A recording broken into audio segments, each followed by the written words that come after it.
Sebelum ceritanya dimulai, silahkan tulis di kolom komentar dari daerah mana saja teman-teman yang menonton cerita ini. Jangan lupa like dan subscribe agar channel ini bisa semakin berkembang dan bisa mempersembahkan cerita yang lebih menarik lagi. Di ujung tanduk, amplop putih itu terasa kaku dan dingin di tangan Afifah. Jantungnya berdebar tidak karuan, jauh lebih kencang daripada seharusnya. Itu hanya surat. Tapi stempel merah di sudut kiri atas, dengan logo bank yang sangat ia kenali, membuat perutnya mulas. Ia baru saja selesai menidurkan Sasa, putrinya yang berusia 3 tahun, untuk tidur siang. Rian, si sulung yang berumur 7 tahun, sedang tenang menggambar di ruang tengah. Suasana rumah begitu damai. Kedamaian yang terasa palsu, siap pecah kapan saja. Dengan tangan sedikit gemetar, Afifah merobek amplop itu. Ia menarik keluar selembar kertas resmi. Matanya langsung tertuju pada kata-kata yang dicetak tebal. Peringatan terakhir. Eksekusi jaminan agunan. Napas Afifah tercekat di tenggorokan. Ini tidak mungkin. Pasti ada kesalahan. Ia memaksa matanya membaca baris demi baris, paragraf demi paragraf, meskipun kepalanya mulai pusing. Surat itu menyatakan dengan jelas dan tanpa ampun. Tunggakan cicilan pokok kredit pemilikan rumah mereka telah jatuh tempo selama 4 bulan. Wisnu, suaminya, telah mengabaikan 3 surat peringatan sebelumnya. Ini adalah surat final. Mereka diberi waktu 72 jam, 3 hari, untuk melunasi seluruh tunggakan pokok beserta denda keterlambatan yang jumlahnya membuat Afifah nyaris pingsan. 67 juta rupiah. Jika dalam 72 jam pembayaran tidak diterima, pihak bank akan memulai proses penyitaan rumah secara paksa. 72 jam. Kertas itu terlepas dari genggamannya, melayang pelan sebelum mendarat di lantai keramik yang dingin. Afifah terduduk di kursi meja makan, tubuhnya lemas seketika. Rumah ini, rumah yang mereka bangun dari nol. Rumah tempat Rian belajar merangkak. Rumah tempat Sasa mengucapkan kata pertamanya. Rumah yang ia rawat setiap sudutnya dengan cinta. Akan diambil paksa. Tidak, desis Afifah. Air mata mulai menggenang di pelupuk matanya. Hal pertama yang ia lakukan adalah meraih ponselnya. Ia harus bicara dengan Wisnu. Wisnu pasti bisa membereskan ini. Pasti ada kekeliruan. Mungkin Wisnu lupa membayar. Mungkin uangnya tertahan di suatu tempat. Panggilan pertama. Nada sambung berbunyi. 1 kali. 2 kali. 3 kali. Panggilan dialihkan ke kotak suara. Mas, kamu di mana? Telepon aku penting. Afifah meninggalkan pesan suara dengan panik. Ia mencoba lagi. Kali ini, panggilannya langsung masuk ke kotak suara. Ponsel Wisnu dimatikan. Afifah beralih ke aplikasi pesan. Mas, bank kirim surat peringatan terakhir. Rumah kita mau disita. Mereka kasih waktu 3 hari. 3 hari, Mas, tolong angkat teleponnya. Ini maksudnya apa? Centang 1. Pesan tidak terkirim. Kepanikan kini berubah menjadi cikal bakal kemarahan. Kemana Wisnu? Beberapa bulan terakhir, suaminya memang berubah. Dia lebih sering lembur, bicaranya irit, dan selalu tampak tertekan. Alasannya selalu sama. Proyek baru butuh modal besar, atau rapat penting dengan investor. Afifah, sebagai istri yang patuh, mencoba mengerti. Ia menghemat semua pengeluaran. Ia bahkan mulai menerima pesanan kue kering dari rumah untuk membantu keuangan, meskipun Wisnu tampak tidak terlalu suka. Ia bilang itu merepotkan. Tapi dimatikan saat krisis seperti ini, Afifah mondar-mandir di ruang makan. Pikirannya buntu. 67 juta. Dari mana ia mendapatkan uang sebanyak itu dalam 3 hari? Tabungannya hanya tersisa kurang dari 2 juta, hasil penjualan kue kering bulan lalu. Ia tidak punya kerabat kaya yang bisa meminjaminya. Menjual mobil? Mobil mereka juga masih kredit, dan proses penjualannya tidak akan selesai dalam 3 hari. Ia menatap sekeliling rumahnya. Sofa coklat yang sudah mulai pudar warnanya. Lemari pajangan berisi piring-piring keramik. Televisi. Semuanya akan diangkut. Ia dan anak-anaknya akan berakhir di jalanan. Bayangan Rian dan Sasa tidur di emperan toko membuat dadanya sesak. Tidak. Ia tidak akan membiarkan itu terjadi. Ia harus melakukan sesuatu, dengan atau tanpa Wisnu. Mata Afifah tertuju pada foto pernikahan mereka yang tergantung di dinding. Foto berbingkai ukiran perak itu menunjukkan dirinya dan Wisnu tersenyum bahagia. Afifah muda, dengan balutan hijab putih bersih, dan Wisnu yang gagah menatapnya penuh cinta. Di foto itu, di jari manisnya, berkilau sebuah cincin. Di lehernya, tergantung sebuah kalung. Seketika, Afifa teringat. Harta satu-satunya yang ia miliki secara penuh. Harta yang tidak terikat kredit apapun. Emas kawin dan perhiasan mahar dari Wisnu. Afifa berlari kecil ke kamar tidur. Ia membuka lemari pakaiannya, meraih kotak bludru berwarna merah hati dari laci paling bawah, tersembunyi di balik tumpukan kain jarik. Ia tidak pernah membukanya, kecuali saat lebaran atau kondangan besar. Perhiasan itu adalah simbol cintanya, janji suci Wisnu padanya. Ia membuka kotak itu. Di sanalah mereka berada. Cincin kawin dengan ukiran mawar kecil. Sebuah kalung emas putih dengan liontin berlian mungil. Sepasang anting-anting. Dan sebuah gelang keroncong yang berat. Semuanya adalah pemberian Wisnu saat akad nikah dan seserahan. Wisnu pernah berkata, "Ini jaminan cintaku, Dek. Tidak akan pernah aku biarkan kamu menderita." Ironis.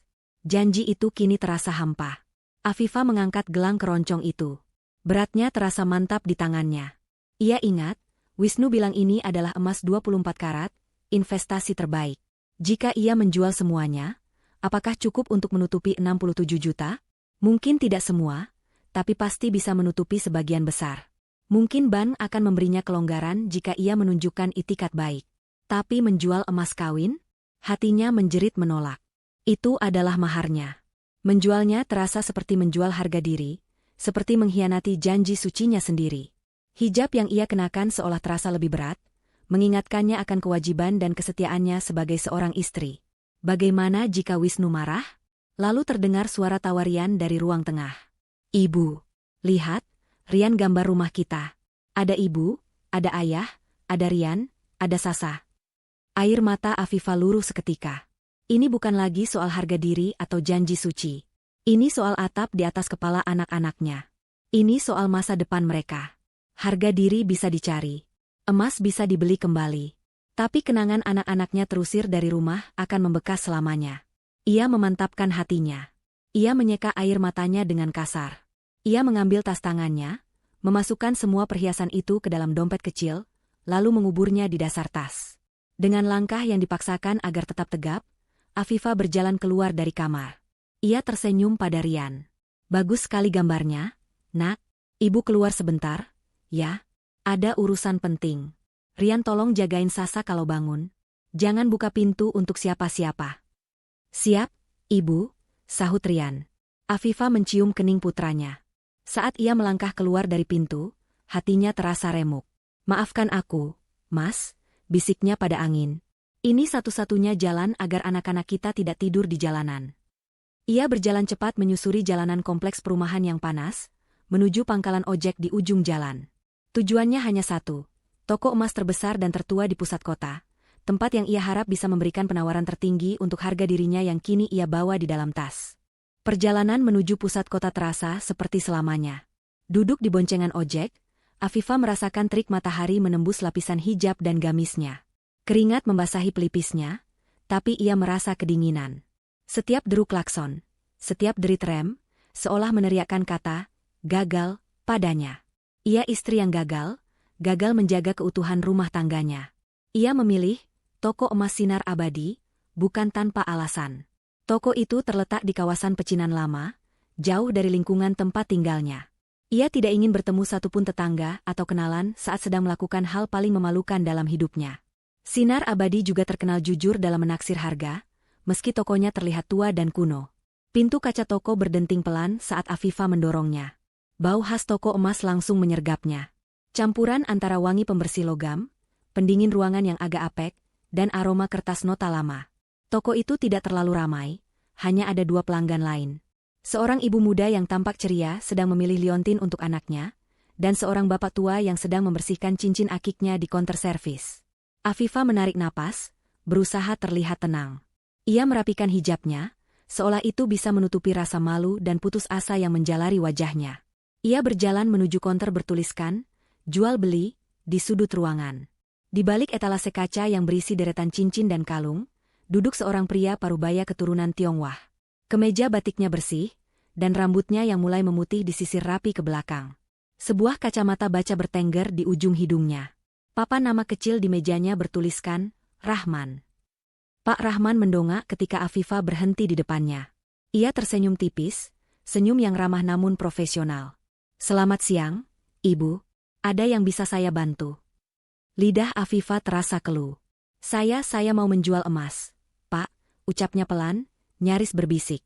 "Silakan, Bu. Boleh saya lihat?" kata Pak Rahman, suaranya tenang. Ia menyodorkan sebuah baki kecil beralas beludru hitam. Tangan Afifah kembali gemetar saat ia membuka tasnya. Ia mengeluarkan dompet kecil tempat ia menyimpan perhiasannya. Satu persatu, ia meletakkan harta berharganya di atas baki beludru itu. Gelang keroncong yang berat, kalung emas putih, sepasang anting-anting. Dan terakhir, yang paling berat ia lepaskan, cincin kawinnya. Bunyi logam yang beradu pelan di atas baki itu terdengar seperti jeritan di telinga Afifah. Saat cincin kawin itu diletakkan, Afifah tanpa sadar kembali teringat hari pernikahannya. Ia ingat saat Wisnu, dengan jas hitamnya yang gagah, berdiri di depannya setelah ijab kabul. Ia ingat Wisnu mengambil cincin itu, menatap matanya dalam-dalam, dan berkata, "Aku sematkan cincin ini sebagai tanda cintaku, Afifah. Aku janji akan menjagamu, membahagiakanmu, lahir dan batin." Air mata mengancam untuk tumpah lagi. Afifah cepat-cepat menunduk, memfokuskan pandangannya pada pola keramik di lantai. Pak Rahman tidak berkomentar. Ia menarik baki itu dengan hati-hati. Ia mengambil gelang keroncong terlebih dahulu. Dengan sigap, ia meletakkannya di atas timbangan digital kecil. Angka-angka merah menyala di layar. Ia mencatat sesuatu di kertas buram. "Ini emas 24 karat, yang gelang," katanya, lebih pada dirinya sendiri. Kemudian ia mengambil kalung emas putih dan anting-antingnya. Ia meneteskan sejenis cairan dari botol kecil ke batu hitam, menggoreskan perhiasan itu di atasnya, lalu memeriksanya dengan teliti. "Emas putihnya bagus. Ada suratnya, Bu?" tanya Pak Rahman. Afifah menggeleng. "Hilang waktu pindahan rumah dulu, Pak." Pak Rahman mengangguk maklum. "Tidak apa-apa. Saya bisa periksa."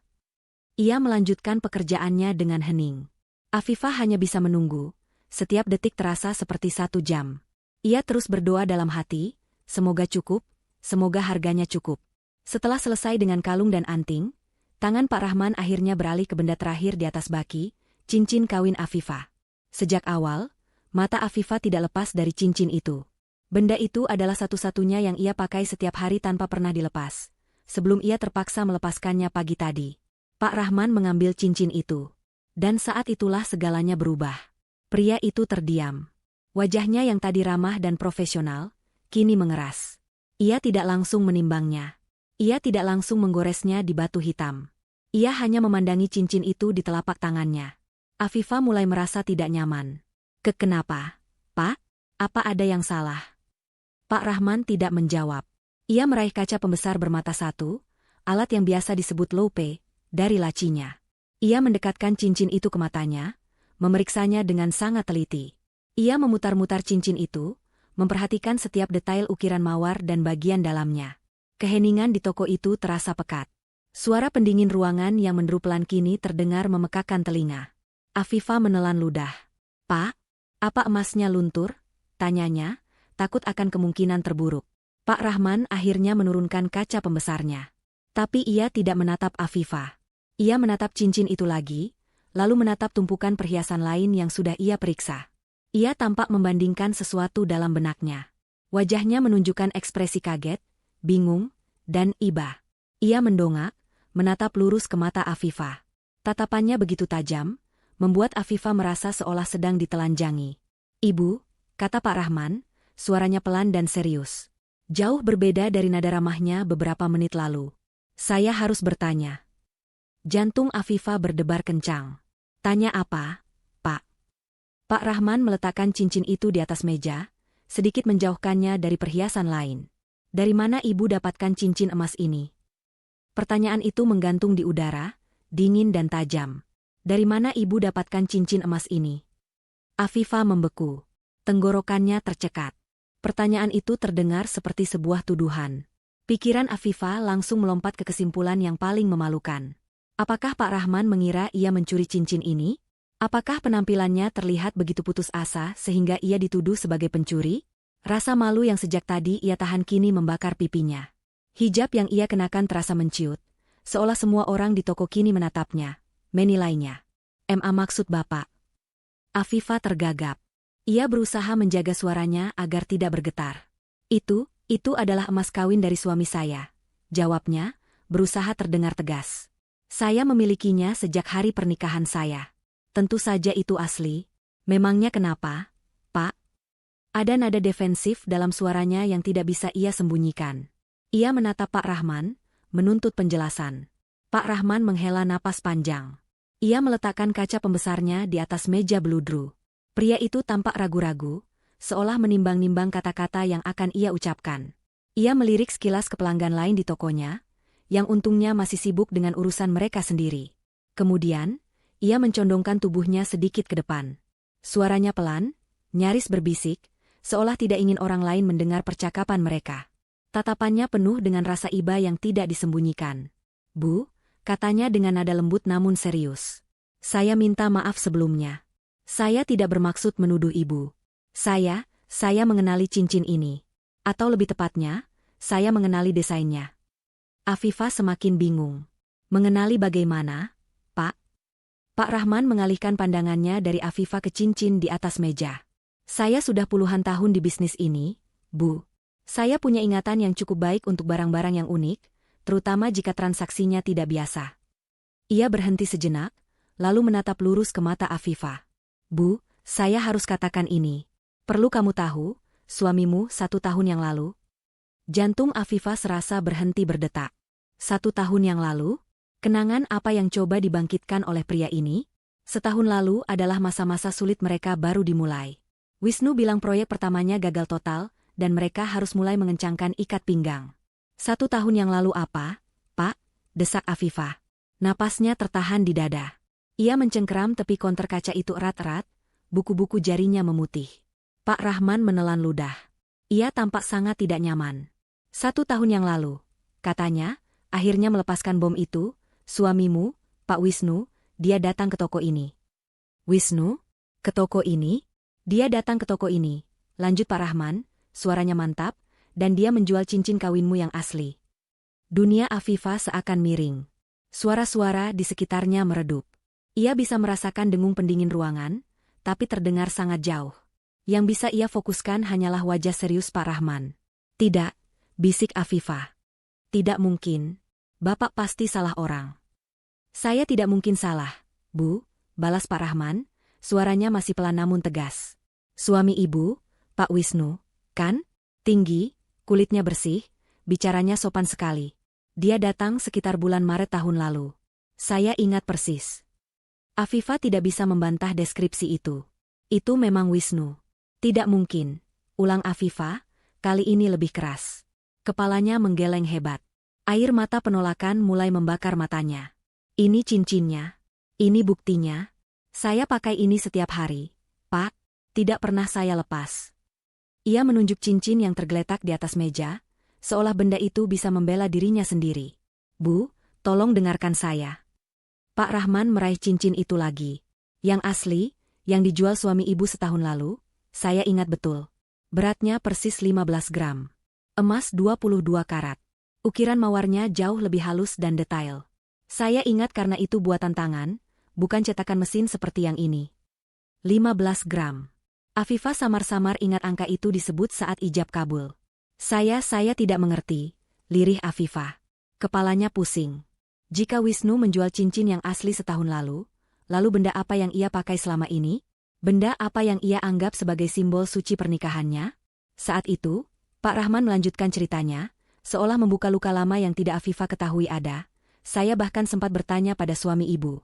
Saya tanya, 'Maaf, Pak Wisnu, apa Ibu di rumah tahu cincin ini dijual?' Karena ini cincin kawin, Bu. Kami jarang sekali menerima orang menjual cincin kawinnya, kecuali pasangan itu bercerai atau salah satunya meninggal." Afifah menahan napas. Apa jawaban Wisnu? "Suami Ibu tersenyum," kata Pak Rahman. "Dia bilang, Ibu sudah setuju. Dia bilang, Ibu merelakannya dijual untuk tambahan modal usaha baru. Dia bilang bisnisnya sedang butuh suntikan dana segar." Modal usaha. Satu kebohongan menimpa kebohongan lainnya. Setahun yang lalu, Wisnu memang bilang ia mendapat modal untuk proyek barunya. Tapi Wisnu bilang modal itu pinjaman lunak dari seorang teman lama. Wisnu tidak pernah sekalipun menyebut kata menjual emas. Apalagi emas kawin. Jadi, Wisnu tidak hanya berbohong soal sumber modalnya. Dia berbohong tentang segalanya. Rasa dingin yang menusuk menjalari tulang punggung Afifah. Dia telah dibohongi mentah-mentah. Selama setahun penuh, suaminya membiarkannya hidup dalam kepalsuan. Rasa panik karena rumah akan disita kini tergantikan oleh rasa sakit yang jauh lebih dalam. Rasa sakit karena dikhianati. Dia bohong, bisik Afifah pada dirinya sendiri. Ia menatap cincin di atas meja dengan nanar. Benda itu kini terlihat asing, menjijikkan. Ukiran mawar yang dulu ia anggap indah, kini terlihat kasar dan murahan. Sebuah pertanyaan baru yang lebih mengerikan muncul di benaknya. "Pak?" Suaranya bergetar hebat. Kalau yang asli sudah dijual setahun lalu, lantas ini apa?" Ia menunjuk cincin itu dengan jari gemetar. Pak Rahman menatapnya dengan iba yang begitu dalam. Pria itu sepertinya tahu bahwa jawaban berikutnya akan menghancurkan wanita di depannya ini sepenuhnya. "Ini bagian yang lebih berat, Bu," kata Pak Rahman pelan. Setelah suami ibu menjual cincin yang asli dan menerima uangnya. Pria itu berhenti, menarik napas sejenak. Dia tidak langsung pergi. Dia menunggu sebentar, lalu dia kembali ke konter saya. Dia bilang, dia mau memesan sesuatu. "Memesan?" ulang Afifah, suaranya nyaris tak terdengar. Jantungnya berdebar begitu kencang hingga terasa sakit, seolah berusaha melompat keluar dari dadanya. "Memesan apa, Pak?" Pak Rahman memejamkan matanya sesaat, seolah mengumpulkan kekuatan untuk menyampaikan kabar buruk terakhir ini. "Dia memesan replika, Bu." "Tiruan," kata Pak Rahman.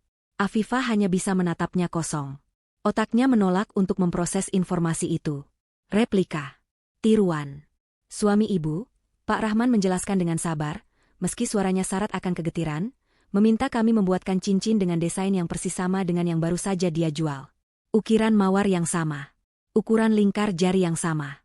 Dia bahkan membawa foto detail cincin itu di ponselnya, untuk memastikan kami membuatnya semirip mungkin." "Foto? Jadi Wisnu sudah merencanakan ini? Tapi," lanjut Pak Rahman, "dia meminta bahannya bukan emas. Yang ibu bawa ini adalah replikanya. Yang suami ibu pesan setahun yang lalu.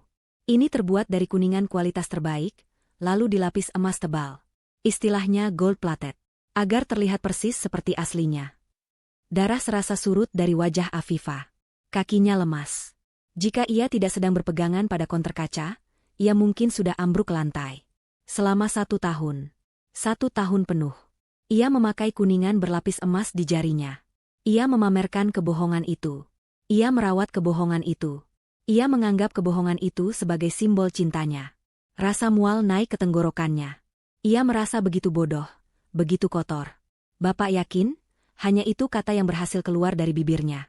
Sebuah harapan kecil yang konyol bahwa semua ini adalah kesalahan. Pak Rahman tidak menjawab dengan kata-kata. Ia mengambil sebuah kikir kecil, alat yang biasa digunakan untuk menguji logam, dari lacinya. "Lihat ini, Bu. Maaf saya harus merusaknya sedikit, tapi ini satu-satunya cara untuk membuktikannya." Dengan gerakan cepat dan mantap, Pak Rahman membalik cincin itu. Ia mencari satu titik di bagian dalam lingkar cincin, tempat yang tidak akan terlihat saat dipakai. Lalu, ia menggoreskan kikir itu dengan kuat. 1 kali. 2 kali. Lapisan emas kuning yang berkilau itu langsung terkikis. Di bawahnya, tampak jelas sebuah logam kusam berwarna coklat kemerahan. "Ini," kata Pak Rahman, menunjuk goresan itu. "Kuningan." Bukti itu telak. Tak terbantahkan. Afifah menutup mulutnya dengan kedua tangan, menahan isak tangis yang meledak dari dalam dadanya. Air mata yang sejak tadi ia tahan kini mengalir deras, membasahi cadar tipis yang menutupi sebagian wajahnya di balik hijab. Ini bukan lagi soal rumah yang akan disita. Ini bukan lagi soal uang. Ini adalah penghancuran total atas kepercayaan. Pernikahannya, janji sucinya, semua yang ia yakini selama ini, ternyata dibangun di atas kepalsuan. Wisnu, pria yang ia cintai, pria yang menjadi ayah dari anak-anaknya, tega melakukan ini padanya. Dia tidak hanya mencuri maharnya, dia menggantinya dengan barang palsu murahan untuk menutupi kejahatannya. Betapa rendahnya Wisnu merendahkannya. Betapa tidak berharganya Afifah di mata suaminya sendiri. Ia terisak di depan konter itu. Ia tidak peduli lagi pada pelanggan lain. Ia tidak peduli pada rasa malu. Hatinya hancur berkeping-keping. Pak Rahman menunggu dengan sabar. Ia menyodorkan kotak tisu yang ada di mejanya. Saya turut prihatin, Bu. Sungguh. Setelah beberapa lama, isakan Afifah mereda, berganti dengan napas yang berat dan tersengal. Ia menyeka air matanya. Ia teringat tujuan awalnya datang ke tempat ini. Rumah. Anak-anaknya. Rian dan Sasa. Ia tidak punya waktu untuk hancur. Ia harus kuat. Jadi, suaranya serak, cincin ini tidak ada harganya. Pak Rahman menggeleng pelan. Maaf, Bu. Nilainya 0. Afifah menarik napas panjang, mencoba mengumpulkan sisa-sisa kekuatannya. Kalau begitu, tolong taksir perhiasan yang lain. Yang asli. Berapapun harganya, saya ambil. Pak Rahman mengangguk, kali ini dengan raut wajah penuh hormat. Ia kembali bekerja, menimbang gelang keroncong, kalung emas putih, dan anting-anting. Ia mencatat angka-angka di kalkulatornya. Untuk gelang, kalung, dan anting-antingnya, semuanya emas asli. Setelah dipotong, totalnya saya bisa ambil seharga 45 juta rupiah. Bu, katanya. 45 juta. Afifah tersenyum getir. Lagi-lagi, tidak cukup. Ia butuh 67 juta. Masih kurang 22 juta. Ia telah mengorbankan sisa-sisa maharnya, mengorbankan harga dirinya, dan tetap saja tidak cukup untuk menyelamatkan rumahnya. Penipuan Wisnu tidak hanya menghancurkan hatinya, tapi juga menghancurkan harapannya. Ia terdiam, otaknya buntu. Apalagi yang bisa ia lakukan? Tiba-tiba, sebuah pikiran baru melintas. Sebuah pikiran dingin yang didorong oleh kemarahan, bukan lagi keputusasaan. Uang. Wisnu menjual emas kawinnya yang asli seharga belasan, mungkin puluhan juta rupiah setahun yang lalu. Uang itu jelas tidak dipakai untuk modal usaha, karena jika iya, mereka tidak akan bangkrut separah ini. Lalu kemana uang itu? Afifah mendongak. Matanya tidak lagi berlinang air mata. Yang ada kini adalah kilat kemarahan yang beku. Pak, katanya, suaranya kini terdengar berbeda. Datar, dingin, dan tajam. Satu pertanyaan terakhir. Pak Rahman menatapnya, sedikit kaget dengan perubahan nada suaranya. Ya, Bu. Waktu suami saya menjual cincin yang asli setahun lalu. Uang hasil penjualannya, apa Bapak tahu dia gunakan untuk apa? Maksud saya, dia ambil tunai. Pak Rahman tampak berpikir sejenak, mencoba mengingat-ingat detail transaksi setahun lalu. Saya ingat, Bu, katanya setelah beberapa saat. Dia tidak minta uang tunai. Jumlahnya cukup besar waktu itu, sekitar 18 juta rupiah. Dia bilang repot kalau bawa uang tunai sebanyak itu. Lalu, desak Afifah. Dia minta ditransfer. Langsung saat itu juga. Jantung Afifah berdebar lagi, tapi kali ini karena alasan yang berbeda. Ini adalah petunjuk. Transfer? Ke rekening dia? Bukan, kata Pak Rahman. Dia memberikan nomor rekening lain. Dia bilang itu rekening rekan bisnisnya, tempat dia menaruh modal usaha. Bapak, apa Bapak masih punya catatan transfernya? Atas nama siapa rekening itu? Pak Rahman tampak ragu. Bu, itu data rahasia transaksi. Pak, tolong saya, potong Afifah, suaranya memelas namun penuh penekanan. Suami saya menipu saya. Dia menggelapkan aset keluarga. Dia memalsukan mahar saya. Saya butuh bukti ini. Tolong, Pak. Demi anak-anak saya. Melihat kesungguhan di mata Afifah, hati Pak Rahman luluh. Baik, Bu. Tunggu sebentar. Ia beralih ke komputer lamanya di sudut meja. Ia mengetik sesuatu, mencari arsip digitalnya. Afifah menunggu dengan napas tertahan. Beberapa menit kemudian, Pak Rahman mengangguk. Ketemu. Transaksi tanggal 14 Maret tahun lalu. Atas nama Wisnu. Transfer ke rekening? Tanya Afifah tidak sabar. Pak Rahman menatap layar, lalu membacakan nama di rekening tujuan itu pelan-pelan. Dia mentransfer semua uang hasil penjualan emas asli ke rekening atas nama Sandra. Nama di balik kehancuran. Sandra. Nama itu meluncur dari bibir Pak Rahman dan menghantam Afifah seperti sebuah tamparan keras. Itu bukan nama yang asing. Dalam sekejap, pikiran Afifah berputar kembali. Sandra. Sandra Dewi Puspita. Rekan bisnis baru Wisnu. Wanita yang fotonya pernah sekilas ia lihat di ponsel suaminya. Cantik, modern, dengan senyum yang terlalu percaya diri. Wanita yang namanya mulai sering disebut Wisnu setahun terakhir ini. Rapat dengan Bu Sandra. Sandra ini investor besar, Dek. Harus dijaga baik-baik. Maaf, Mas harus makan malam di luar, menjamu klien. Bu Sandra yang atur. Biaya operasional bulan ini besar, Dek. Banyak untuk representasi ketemu timnya Sandra. Jadi, itu semua bohong. Semua lembur yang tak berujung. Semua perjalanan bisnis yang mendadak. Semua pengeluaran, operasional, yang membuat keuangan mereka goyah. Semua itu bukan untuk bisnis. Semua itu untuk Sandra. Uang hasil penjualan emas kawinnya yang asli. Emas kawin Afifah. Dijual oleh suaminya sendiri, dan uangnya langsung ditransfer ke rekening wanita lain. Rasa mual yang tadi sempat mereda kini kembali dengan kekuatan penuh. Ini bukan sekadar penipuan. Ini adalah perselingkuhan. Ini adalah perampokan yang direncanakan. Bu, Ibu tidak apa-apa. Suara Pak Rahman menariknya kembali dari pusaran pikiran yang gelap. Afifah menatap pria paruh baya itu. Matanya kini kering. Air mata kesedihan telah berganti menjadi api kemarahan yang dingin dan membeku. Ia bukan lagi istri yang patah hati. Ia adalah wanita yang diserang. Pak, kata Afifah, suaranya kini stabil dan tajam. Tolong berikan saya salinan bukti transfer itu. Saya membutuhkannya. Pak Rahman ragu. Bu, ini dokumen internal. Pak Rahman, Afifah memotong, nadanya tidak lagi memohon, melainkan menuntut. Suami saya baru saja melakukan tindak pidana. Dia menggelapkan aset pernikahan, mahar saya, dan memberikannya pada wanita lain. Jika saya tidak mendapatkan bukti ini, saya tidak bisa menyelamatkan rumah saya. Anak-anak saya akan menjadi gelandangan. Bapak mau itu terjadi. Tatapan mata Afifah yang tajam, dipenuhi tekad yang putus asa, membuat Pak Rahman mengalah. Pria itu mengerti bahwa ia sedang berhadapan dengan seorang ibu yang memperjuangkan anak-anaknya. Baik, katanya pelan. Ia mencetak riwayat transaksi itu di selembar kertas. Nama Wisnu sebagai penjual. Nama Sandra sebagai penerima transfer. Jumlahnya, 18 juta rupiah. 18 juta. Uang yang seharusnya bisa membayar cicilan rumah mereka selama 3 bulan. Lalu, Afifah menunjuk ketumpukan perhiasan aslinya di atas meja. Yang ini, 45 juta, kata bapak tadi. Pak Rahman mengangguk. Benar, Bu. Harga pas. Saya ambil. Tunai. Baik. Pak Rahman mulai menghitung uang dari lacinya, menumpuknya dalam bundel-bundel rapi. Sementara Pak Rahman menghitung uang, Afifah mengambil cincin kawin palsu itu dari atas meja. Cincin kuningan berlapis emas. Simbol kebohongannya. Ia memandangnya dengan jijik. Ia hampir saja melemparkannya ke lantai. Tapi kemudian, sebuah ide terlintas. Tidak, jangan dibuang. Ini juga bukti.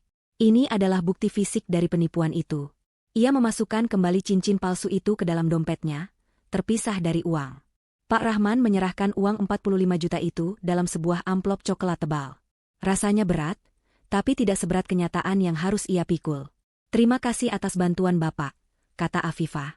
Hati-hati di jalan, Bu, kata Pak Rahman, wajahnya penuh simpati. Saya doakan masalah Ibu cepat selesai. Afifah hanya mengangguk. Ia melangkah keluar dari toko emas itu. Matahari masih bersinar terik, tapi Afifah merasa sekelilingnya gelap. Ia berjalan ke pangkalan ojek, bukan lagi sebagai korban yang menangis, tapi sebagai seseorang yang sedang menyusun rencana. Selama perjalanan pulang, pikirannya bekerja lebih cepat dari putaran roda motor. 45 juta. Surat sita itu 67 juta. Masih kurang 22 juta. Ia gagal. Ia tidak bisa menyelamatkan rumahnya hari ini. Tapi itu tidak penting lagi. Yang penting adalah mengapa rumah itu akan disita. Setahun lalu, Wisnu menjual cincinnya. Setahun lalu, Sandra muncul. Setahun lalu, Wisnu bilang, proyeknya gagal. Kebohongan. Itu bukan gagal. Itu adalah awal dari pengurasan harta. Kebangkrutan ini bukan kecelakaan. Kebangkrutan ini disengaja. Wisnu dan Sandra merencanakannya. Mereka menguras tabungan keluarga sedikit demi sedikit. Wisnu sengaja berhenti membayar cicilan rumah. Kenapa? Tentu saja. Agar rumah itu disita oleh bank. Agar Afifah dan anak-anaknya terusir secara sah, menurut hukum. Dan setelah Afifah terusir, miskin, dan tidak punya apa-apa, Wisnu akan bebas. Bebas untuk memulai hidup baru dengan Sandra, menggunakan sisa uang yang telah mereka curi. Rencana yang sempurna. Keji dan sempurna. Tapi mereka membuat satu kesalahan. Mereka meremehkan Afifah. Ojek berhenti di depan rumahnya. Afifa membayar dengan uang receh yang tersisa di sakunya. Ia tidak mau menyentuh uang di amplop coklat. Itu uang untuk Ban. Ia masuk ke dalam rumah. Sun. Rian masih menggambar, dan Sasa masih tertidur pulas. Kepolosan mereka adalah tameng bagi Afifa. Dia menatap Rian. Nak, ibu perlu kerja sebentar di ruang ayah. Tolong jangan ganggu ibu, ya. Ini penting sekali. Kalau Sasa bangun, panggil ibu. Oke, Bu, sahat Rian patuh. Afifa berjalan lurus ke ruang kerja Wisnu. Sebuah ruangan kecil di sebelah kamar tidur utama. Ruangan yang selalu ia bersihkan, tapi tidak pernah ia sentuh isinya. Wisnu selalu bilang, tolong jangan dibereskan meja Mas, ya. Nanti data klien berantakan. Data klien. Afifa mendengus. Data selingkuhan, mungkin. Matanya tertuju pada satu laci di meja kerja Wisnu.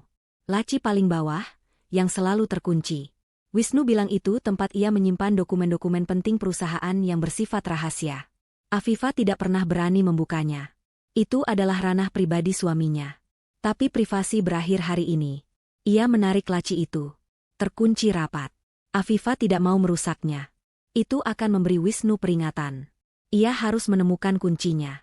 Di mana seorang pria menyembunyikan kunci rahasianya? Ia mencari di bawah meja. Di dalam pot tanaman hias. Di balik figura foto. Tidak ada. Ia berpikir keras. Wisnu orang yang rapi tapi pelupa. Ia pasti menyimpannya di tempat yang ia anggap aman, tapi mudah diingat. Afifa teringat sesuatu. Tas kerja lama Wisnu. Tas kulit yang sudah mengelupas, tapi tidak pernah mau ia buang. Tas itu ada di bagian atas lemari pakaian. Ia bergegas ke kamar. Mengambil kursi, memanjat, dan menurunkan tas kerja tua yang berdebu itu. Ia membuka resletingnya. Di dalam kantong kecil tersembunyi, ia menemukannya. Sebuah gantungan kunci kecil dengan satu anak kunci perak. Jantungnya berdebar. Ia kembali ke ruang kerja. Ia memasukkan kunci itu ke lubang laci. Klik. Laci itu terbuka. Isinya bukan dokumen perusahaan. Isinya adalah kehidupan rahasia Wisnu. Di bagian paling atas, ada beberapa map. Map pertama yang ia buka berisi tumpukan rekening koran dari bank yang tidak ia kenali. Rekening itu atas nama Wisnu. Tapi alamat korespondensinya adalah sebuah kotak pos, bukan alamat rumah mereka. Mata Afifa memindai angka-angka itu. Ini dia. Aliran dana keluar. Transfer-transfer besar setiap bulan. Puluhan juta. Dengan keterangan, pembayaran properti, investasi jangka panjang, biaya konsultan. Totalnya, selama setahun terakhir, hampir 500 juta rupiah telah keluar dari rekening ini. Uang dari mana itu? Pasti dari rekening gaji bersama mereka, yang diam-diam Wisnu kuras. Tangan Afifa gemetar saat ia membuka map kedua. Map itu berwarna biru muda. Isinya selembar polis asuransi. Judulnya, Asuransi Jiwa. Itu polis asuransi atas nama dirinya. Afifa, sebagai tertanggung. Napasnya tercekat. Wisnu membeli asuransi jiwa untuknya? Sejak kapan? Ia tidak pernah merasa mendaftar atau melakukan tes medis. Mungkin ini asuransi gabungan? Ia membaca lebih lanjut. Uang pertanggungan, 2 miliar rupiah. Dan kemudian, matanya jatuh ke bagian paling penting. Nama penerima manfaat. Ahli waris. Nama yang tertera di sana bukan Wisnu. Bukan Pularian atau Sasa. Nama yang tertera adalah Sandra Dewi Puspita. Hubungan, rekan bisnis. Afifa merasa tidak bisa bernapas. Ini bukan lagi soal uang. Ini bukan lagi soal perselingkuhan. Suaminya, ayah dari anak-anaknya, telah membeli polis asuransi jiwa untuknya, dan jika Afifa mati, semua uangnya akan jatuh ke tangan selingkuhannya. Afifa terduduk di lantai. Rasa dingin menjalari tubuhnya. Apakah Wisnu? Apakah mereka berencana membunuhnya? Ya Allah! Bisiknya. Dia harus keluar dari rumah ini. Dia harus membawa anak-anaknya. Tapi dia tidak bisa. Dia tidak punya tujuan. Dan dia belum selesai. Dengan sisa tenaga yang ada, ia meraih map terakhir. Map paling tebal, berwarna merah. Ia membukanya. Di dalamnya ada satu set dokumen lengkap. Akta jual beli. Sertifikat. Denah bangunan. Itu adalah akta pembelian sebuah unit apartemen mewah di pusat kota. Sudirman Residence, Tower Cendana. Dan nama pemilik yang tertera di setiap lembar dokumen itu adalah Sandra Dewi Puspita. Status pembelian, lunas. Dibayar tunai 3 bulan yang lalu. Afifah akhirnya mengerti. Uang cicilan rumah ini sengaja dialihkan. Bukan hanya untuk bersenang-senang. Bukan hanya untuk liburan. Uang itu dialihkan untuk membeli istana baru bagi sang ratu. Apartemen mewah atas nama Sandra. Rumah mereka, yang ia rawat dengan keringat dan air mata, akan disita oleh bank. Sementara di luar sana, suaminya telah menyiapkan rumah baru yang mewah untuk wanita lain, dibeli dengan uang yang seharusnya menjadi hak anak-anaknya. Afifah menutup map itu pelan-pelan. Kemarahan yang tadi membeku kini mulai mendidih. Dia menata kembali semua dokumen itu seperti semula. Dia mengunci kembali lacinya. Dia mengembalikan kunci itu ke tas kerja lama. Dia menghapus jejaknya. Dia berjalan ke kamar mandi, membasuh wajahnya. Dia menatap pantulan dirinya di cermin. Mata seorang wanita berhijab yang bengkak karena menangis, namun kini memancarkan sorot yang berbeda. Sorot mata yang dingin, keras, dan penuh perhitungan. Dia mendengar suara gerbang depan dibuka. Wisnu pulang. Lebih cepat dari biasanya. Bagus, batin Afifah. Dia tidak perlu menunggu lama. Afifah berjalan keluar dari kamar mandi, tepat saat Wisnu membuka pintu depan. "Assalamualaikum," kata Wisnu, suaranya terdengar lelah. Ia meletakkan tas kerjanya di lantai dan mulai melonggarkan dasinya. Itu adalah topeng yang selalu ia pakai, suami pekerja keras yang kelelahan demi keluarga. Topeng yang selama ini Afifah percayai. "Waalaikumsalam," jawab Afifah. Suaranya datar. Sangat datar. Tanpa nada sambutan hangat seperti biasanya. Wisnu berhenti bergerak. Ia mengangkat kepalanya, sedikit kaget. Biasanya Afifah akan menyambutnya, mengambil tasnya, menawarkan minum. Hari ini, istrinya hanya berdiri diam di lorong, menatapnya dengan pandangan yang tidak bisa ia baca. Hijab biru tua yang dikenakan Afifah membuat wajahnya yang pucat terlihat semakin tegas. "Kok belum tidur?" tanya Wisnu, mencoba bersikap normal. "Sasa sama Rian sudah?" "Sudah," kata Afifah singkat. "Aku menunggu Mas. Ada yang mau aku bicarakan. Penting." Wisnu menghela napas. "Soal tagihan lagi? Dek, Mas capek banget ini." Rapatnya alot sekali. "Investor minta data macam-macam. Nggak bisa besok aja?" Itu dia. Kebohongan yang sudah sangat ia hafal. Rapat. Investor. Lelah. "Tidak bisa," kata Afifah. "Harus sekarang." Di ruang tengah. Afifah berbalik dan berjalan ke ruang tengah. Ia tidak menunggu jawaban Wisnu. Ia hanya berjalan, dan ia tahu Wisnu akan mengikutinya. Atmosfer di rumah itu tiba-tiba berubah tegang. Afifah duduk di sofa tunggal. Ia sengaja tidak duduk di sofa panjang, tempat mereka biasa menonton televisi bersama. Ia menciptakan jarak.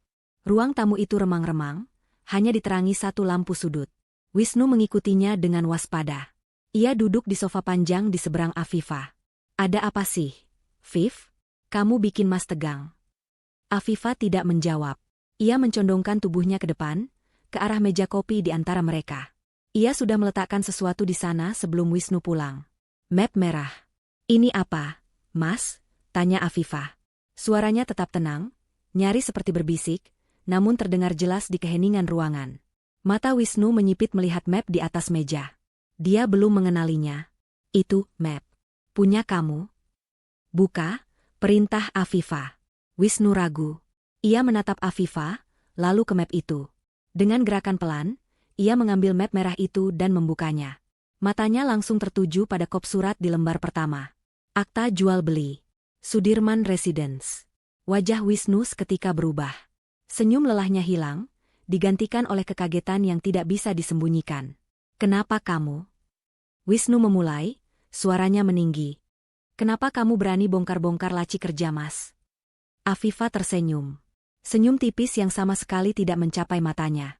"Bukan itu jawabannya. Itu dokumen kantor. Itu jaminan. Kamu nggak ngerti bisnis." Wisnu mencoba membela diri, suaranya panik. "Dokumen kantor?" ulang Afifah. Ia meraih map kedua dari samping kursinya. Map biru muda. Ia melemparkannya ke atas meja. "Kalau begitu, ini apa? Juga dokumen kantor?" Wisnu menatap map biru itu. Dia tidak perlu membukanya. Dia tahu persis apa isinya. Wajahnya yang tadi kaget, kini berubah pucat pasi. "Polis asuransi jiwa." "Afifah, Mas bisa jelaskan?" "Jelaskan apa?" potong Afifah, suaranya masih sedingin es. Jelaskan kenapa nama ahli warisku adalah Sandra Dewi Puspita? Jelaskan kenapa uang pertanggungannya 2 miliar? Jelaskan, apa kamu berencana aku mati, Mas? Supaya kalian berdua bisa hidup bahagia dengan uang asuransiku? Afifah, jaga ucapan kamu, bentak Wisnu. Dia berdiri. Ini adalah taktiknya. Mengintimidasi dengan amarah. Kamu sudah lancang. Kamu menuduh Mas yang bukan-bukan. Ini semua salah paham. Salah paham. Afifah ikut berdiri. Tapi dia tidak berteriak. Dia hanya menatap suaminya dengan tatapan nanar. Baik. Kalau itu salah paham. Jelaskan ini. Dia merogoh sakunya. Dia mengeluarkan cincin kawin palsu itu. Dia tidak melemparnya. Dia meletakkannya dengan pelan di atas meja kopi, tepat di atas tumpukan dokumen. Cincin kuningan itu berdenting pelan di atas map. Jelaskan, kata Afifah. Wisnu tertegun. Dia menatap cincin itu. Dia menatap Afifah. Dia membuka mulutnya, tapi tidak ada suara yang keluar. Ini adalah bukti yang tidak bisa ia sangkal. Ini adalah kejahatan pertamanya. Pak Rahman di toko Sinar Abadi masih ingat sama kamu, Mas, kata Afifah, suaranya menusuk. Dia ingat hari kamu menjual cincin kawinku yang asli. 15 gram. Dia ingat kamu minta transfer uangnya ke rekening Sandra. 18 juta. Dan dia ingat, kamu memesan replika murahan ini. Wisnu ambruk kembali ke sofa. Seluruh kekuatan di tubuhnya seakan hilang. Maskernya hancur. Kebohongannya terbongkar habis. Kamu. Wisnu tergagap. Kamu ke toko emas. Hari ini, kata Afifah. Karena surat sita terakhir dari bank datang. Afifah menyilangkan tangannya di dada. Rumah ini akan disita dalam 3 hari. Utangnya 67 juta. Aku berniat menjual satu-satunya maharku yang tersisa untuk menyelamatkan rumah anak-anakku. Tapi ternyata, maharku sudah kamu curi setahun yang lalu. Keheningan total memenuhi ruangan. Hanya terdengar suara detak jam dinding. Aku jual sisa perhiasan yang asli, lanjut Afifah. Harganya 45 juta. Masih kurang 22 juta. Dia menatap Wisnu. Suaminya itu hanya bisa menunduk, memandangi cincin palsu di atas meja. Aku tidak peduli lagi soal rumah ini, kata Afifah. Aku juga tidak peduli lagi soal perselingkuhanmu. Itu urusanmu dengan Tuhan. Afifah menarik napas. Yang aku pedulikan adalah ini. Dia menunjuk map biru. Polis asuransi. Dia menunjuk map merah. Apartemen. Dia menunjuk rekening koran rahasia yang ia keluarkan dari map. Dan uang 500 juta yang kamu curi dari tabungan keluarga. Afifah, tolong aku hilaf. Wisnu mulai menangis. Tangisan seorang pengecut. Cukup, bentak Afifah. Akhirnya, suaranya naik 1 oktav. Getaran amarah yang ia tahan seharian akhirnya lolos. Jangan sebut nama Tuhan setelah apa yang kamu lakukan. Kamu bukan hanya hilaf. Kamu merencanakannya. Kamu berencana membuatku dan anak-anakmu jadi gelandangan, sementara kamu bersenang-senang dengan wanita itu. Kamu bahkan mungkin berencana membunuhku. Wisnu gemetar hebat mendengar tuduhan terakhir. Tidak. Tidak, Viv. Asuransi itu ide Sandra. Dia bilang itu jaminan bisnis. Aku tidak akan pernah. Bohong. Wisnu panik. Dia bangkit, bersimpuh di lantai di depan kaki Afifah. Dia mencoba meraih tangan istrinya. Afifah, maafkan Mas. Maaf. Sandra yang meracuniku. Dia yang mengaturnya. Aku bodoh. Tolong, Viv, jangan tinggalkan Mas. Tolong jangan lapor polisi. Afifah menarik kakinya dengan kasar. Jangan sentuh aku. Dia menatap pria yang kini menangis di kakinya dengan rasa jijik yang tak terhingga. Pria yang ia cintai. Pria yang ia hormati sebagai imamnya. Aku tidak akan lapor polisi, kata Afifah. Wajah Wisnu langsung mendongak. Ada sedikit harapan di matanya yang basah. Dengan satu syarat, lanjut Afifah dingin. Apa? Apa saja, Viv? Apa saja? Pilih, kata Afifah. Aku beri kamu 2 pilihan. Pilihan pertama, kamu ceraikan aku sekarang juga. Berikan aku hak asuh anak-anak penuh. Berikan aku rumah ini, urus ke bank, lunasi utangnya dengan cara apapun. Dan berikan aku setengah dari uang yang kamu curi. Tapi uangnya ada di apartemen itu, potong Afifah. Jual apartemen itu. Tarik kembali uangmu dari Sandra. Aku tidak peduli bagaimana caranya. Itu pilihan pertama. Lalu pilihan kedua? Tanya Wisnu takut-takut. Afifa tersenyum sinis. Pilihan kedua. Aku tidak akan minta cerai. Kita tetap menikah. Tapi, aku akan panggil polisi sekarang juga. Wisnu bingung. Tapi, kalau kita tetap menikah, kenapa panggil polisi? Oh, tentu saja, kata Afifa. Aku akan menuntut rekan bisnismu itu. Sandra. Aku akan menuntut dia atas penipuan, penggelapan aset, dan merencanakan pembunuhan berencana terhadapku. Aku punya buktinya. Afifa menunjuk semua dokumen di atas meja. Bukti transfer dari Pak Rahman. Akta apartemen atas namanya. Dan polis asuransi jiwa dengan dia sebagai penerima manfaat. Itu lebih dari cukup untuk membuatnya membusuk di penjara. Wajah Wisnu menjadi pucat seperti mayat. Dia tahu Afifa benar. Dan kamu, lanjut Afifa, kamu akan jadi saksi kunciku. Kamu akan bersaksi di pengadilan, menceritakan semua kejahatan yang kalian lakukan bersama. Kamu akan menghancurkan wanita yang kamu bilang kamu cintai itu dengan tanganmu sendiri. Dan setelah itu, kamu akan hidup selamanya denganku, istri yang kamu hianati, dalam kehinaan. Skakmat. Wisnu tidak bisa bergerak. Kedua pilihan itu adalah neraka. Pilihan pertama, dia kehilangan segalanya, uang, istri, anak. Pilihan kedua, dia harus mengkhianati selingkuhannya dan hidup dalam penjara pernikahan yang penuh kebencian. Pilih, desis Afifa. Sekarang. Atau aku angkat teleponku. Wisnu menatap istrinya. Wanita berhijab di depannya ini bukan lagi Afifa yang lembut dan penurut. Ini adalah orang asing. Seseorang yang telah dihancurkan dan dibangun kembali oleh rasa sakit. Aku. Wisnu tidak bisa bicara. Waktumu habis, kata Afifa sambil meraih ponselnya. Jangan, teriak Wisnu panik. Jangan. Baik. Aku pilih yang pertama. Aku akan urus. Afifa menatapnya tajam. Kamu akan urus? Iya, aku akan urus. Aku akan dapatkan uangnya kembali dari Sandra. Aku akan lunasi rumah ini. Aku akan ceraikan kamu, katanya, menangis terseduh-seduh. Afifa berdiri tegak. Dia merasa lega, tapi juga hampa. Kemenangan ini terasa pahit. Bagus, katanya. Kamu punya waktu 24 jam untuk mengembalikan uang 67 juta itu ke tanganku. Untuk rumah ini, sisanya, kita urus lewat pengacara. Afifa berbalik, berjalan meninggalkan suaminya yang masih tersungkur di lantai. Afifa. Panggil Wisnu lirih.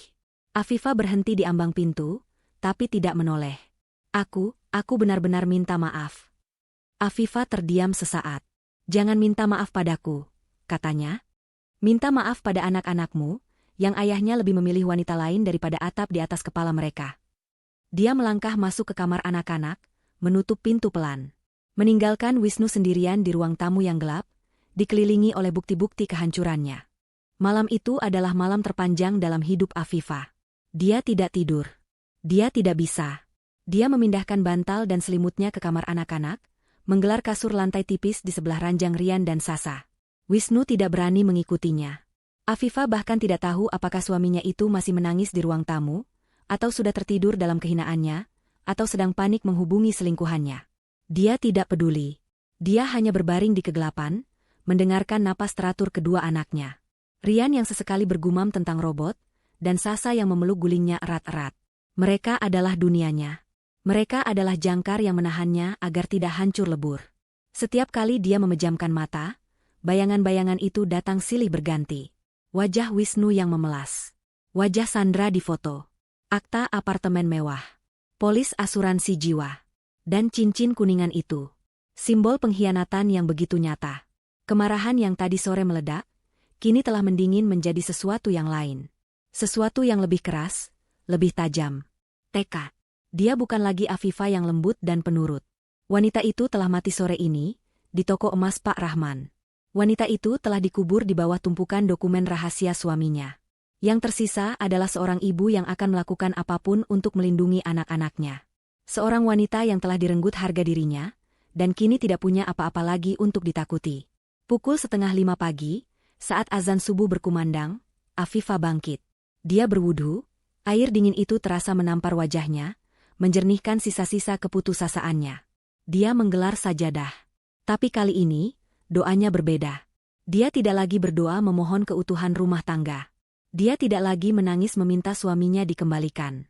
Dia berdoa memohon kekuatan. Dia berdoa memohon keadilan. Dia berdoa agar semua kebusukan ini terungkap, agar yang zalim mendapatkan balasannya. Setelah salat, dia tidak membangunkan Wisnu. Dia membuat sarapan untuk Rian, menyiapkan bekalnya, dan membuatkan susu untuk Sasa. Pukul 6 pagi, Rian bangun. "Ibu, ayah mana?" tanya Rian, matanya masih mengantuk. "Ayah lagi kurang sehat, Nak. Tidur di ruang tamu," jawab Afifah tenang. "Rian sarapan?" "Ya. Nanti ibu antar sekolah." "Asyik. Diantar ibu." Wisnu akhirnya keluar dari ruang tamu pukul 6:30. Matanya bengkak dan merah. Wajahnya kusut. Dia tampak seperti pria yang kalah. "Viv?" panggilnya lirih. Afifah sedang mengikat tali sepatu Rian. Dia tidak mendongak. "Aku antar Rian sekolah. Aku harus ke bank sebelum jam 10. Waktumu terus berjalan, Mas. 24 jam. "Aku sudah coba hubungi dia," kata Wisnu, suaranya terdengar putus asa. "Dia tidak angkat teleponku. Semalam dia matikan. Aku harus ke kantornya, atau ke apartemennya." "Itu bukan urusanku," jawab Afifah dingin. 67 juta. Itu saja yang mau aku dengar darimu. Sekarang, minggir. Anakku mau berangkat sekolah." Wisnu hanya bisa menyingkir, menatap punggung istri dan anaknya yang berjalan keluar rumah. Setelah mengantar Rian, Afifah tidak langsung ke bank. Dia tidak punya cukup uang. Dia kembali memacu motor metiknya ke pusat kota. Ke tempat yang sama kemarin. Toko emas sinar abadi. Pak Rahman baru saja membuka gulungan pintu besi tokonya ketika Afifah tiba. Pria itu tampak kaget melihat Afifah kembali secepat ini. "Selamat pagi, Bu Afifah," sapanya, ada nada khawatir dalam suaranya. "Ada masalah lagi?" "Selamat pagi, Pak," jawab Afifah. Dia melangkah masuk. Toko itu masih sepi. "Saya sudah bicara dengan suami saya." Pak Rahman bisa melihat perubahan drastis pada wanita di depannya. Kemarin, dia adalah korban yang hancur. Hari ini, matanya memancarkan api. Dia mengaku, "Pak," kata Afifah. "Semuanya. Wanita itu, uang hasil penjualan emas saya. Semuanya." "Syukurlah kalau begitu." "Belum selesai," potong Afifah. "Ternyata lebih buruk dari itu. Suami saya mengalihkan semua tabungan kami ke wanita itu. Membelikannya apartemen mewah. Dan..." Afifah menelan ludah. Dia membuat polis asuransi jiwa atas nama saya, dengan wanita itu sebagai ahli warisnya. Mata Pak Rahman membelalak. "Ya Tuhan, itu sudah keterlaluan, Bu." "Benar, Pak. Itu sudah pidana. Saya memberinya ultimatum," Afifah menjelaskan rencananya. "Pilihan pertama dan kedua. Dan batas waktu 24 jam untuk menyelamatkan rumah. Tapi saya tidak percaya padanya, Pak," lanjut Afifah. "Dia pengecut. Dia pasti akan lari, atau menyalahkan wanita itu, atau berbohong lagi. Saya punya dokumen akta apartemen dan polis asuransi. Saya punya bukti transfer dari Bapak. Tapi saya butuh sesuatu yang lebih kuat. Sesuatu yang mengikat dia pada kejahatan pertama." Afifah menatap lurus ke mata Pak Rahman. Sesuatu yang menunjukkan dia menipu saya dengan sadar. Pak Rahman terdiam lama. Ia tampak berpikir keras. Ia adalah pedagang, tapi ia juga seorang ayah. Ia memiliki seorang putri yang seumuran dengan Afifah. Membayangkan putrinya mengalami hal ini membuat darahnya mendidih. "Bu Afifah," katanya pelan, membuat keputusan. "Saya sebenarnya ragu mau mengatakan ini kemarin. Saya tidak mau ikut campur terlalu jauh urusan rumah tangga orang." "Tolong, Pak." "Apapun itu," desak Afifah. "Saya menyimpan rekaman CCTV toko saya," kata Pak Rahman. Jantung Afifah berdebar. "Sistem di toko ini baru," lanjutnya, "tapi saya sengaja tidak pernah menghapus rekaman arsip lama jika ada transaksi yang menurut saya aneh. Dan transaksi suami ibu setahun lalu, itu sangat aneh." Pak Rahman berjalan ke meja komputernya. "Saya sudah menduga akan ada masalah suatu hari nanti. Seorang suami menjual mahar istri, lalu di hari yang sama langsung memesan tiruannya dari Kuningan? Itu bukan kelakuan orang jujur. Itu kelakuan penipu." Dia mengetik sesuatu di komputernya. Layar monitor berkedip, lalu menampilkan rekaman hitam putih dari sudut tinggi tokonya. Tanggalnya terekam jelas, 14 Maret, tahun lalu. Dan di sanalah Wisnu. Terlihat jelas. Wisnu yang lebih muda, lebih segar, tersenyum sopan pada Pak Rahman di konter. Rekaman itu tanpa suara, tapi gerak tubuhnya menceritakan segalanya. Afifah melihat suaminya menyerahkan cincin kawinnya yang asli. Dia melihat Pak Rahman menimbangnya. Dia melihat suaminya menerima setumpuk uang, lalu menandatangani kwitansi. Lalu, adegan yang paling menyakitkan. Wisnu tidak pergi. Dia menunggu, lalu kembali bicara. Dia mengeluarkan ponselnya, menunjukkan sesuatu. Pak Rahman tampak mengangguk, lalu mengambil sebuah cincin kuningan polos sebagai contoh. Wisnu mengangguk setuju. Saya punya rekamannya dengan jelas, Bu, kata Pak Rahman. Wajah Pak Wisnu. Saat dia menjual cincin asli ibu. Saat dia menerima uang hasil transfer ke Sandra. Dan saat dia dengan sangat detail, memesan replika kuningan itu. Lengkap dengan ukiran mawarnya. Afifah menatap layar itu tanpa berkedip. Bukti. Ini adalah bukti tak terbantahkan. Ini bukan hilaf. Ini bukan dipengaruhi. Ini adalah penipuan berdarah dingin yang direncanakan dengan matang. Bisa saya dapatkan salinannya, Pak? Tanya Afifah, suaranya bergetar menahan amarah. Saya butuh ini sebagai jaminan. Tentu, kata Pak Rahman. Saya akan salin ke flash disk untuk ibu. Gunakan ini sebagai senjata ibu. Laki-laki seperti itu tidak boleh dibiarkan menang. Kamu mau ke sini? Kamu mau bantu Mas? Tanya Wisnu penuh harap. Aku datang, jawab Afifah, tapi aku tidak datang sendirian. Dia menutup teleponnya, tidak menunggu jawaban Wisnu. Dia menatap Pak Rahman. Pak, saya tahu ini permintaan besar. Tapi saya butuh bantuan Bapak sekali lagi. Sementara Pak Rahman menyalin data, Afifah merasa sedikit lebih kuat. Dia kini punya bom waktu di tangannya. Ultimatumnya bukan lagi gertakan sambal. Saat Pak Rahman menyerahkan sebuah flash disk kecil berwarna hitam, ponsel Afifah di dalam sakunya bergetar hebat. Itu telepon dari Wisnu. Afifah mengangkatnya. Ya. Bukan jawaban yang dia dapatkan, melainkan suara panik yang histeris. Viv. Afifah. Tolong aku. Aku di apartemen Sandra. Dia tidak mau mengembalikan uangnya. Suara Wisnu terdengar ketakutan, bercampur dengan suara bentakan seorang wanita di latar belakang. Dia gila. Dia bilang aku yang menipunya. Lanjut Wisnu, nyaris menangis. Dia bilang aku gila. Dia mengancam akan lapor polisi, bilang aku menerornya. Dia mengusirku. Aku tidak punya uangnya, Viv. Aku tidak bisa. Tolong aku. Afifah menutup matanya sejenak. Pengecut. Seperti yang sudah ia duga. Wisnu gagal total. Sandra, wanita itu, jelas bukan tandingannya. Kamu di mana sekarang, Mas? Tanya Afifah, suaranya tetap tenang dan dingin. Aku di luar unitnya. Di koridor. Dia mengunciku di luar. Afifah, bagaimana ini? Rumah kita 3 hari lagi tolong. Mas? Afifah mengepalkan tangannya. Di genggamannya, flash disk berisi rekaman CCTV itu terasa hangat. Rencana Wisnu gagal. Sandra lebih licik darinya. Bagus. Tetap di sana, kata Afifah. Jangan kemana-mana. Pak Rahman menatap Afifah dengan cemas. Apa yang terjadi, Bu? Suami saya di apartemen wanita itu. Dia gagal mendapatkan uangnya. Wanita itu mengusirnya dan mengancam akan lapor polisi. Jelas Afifah cepat. Ini kesempatan saya. Mereka berdua ada di satu tempat. Ibu mau ke sana? Sendirian? Jangan, Bu. Itu berbahaya.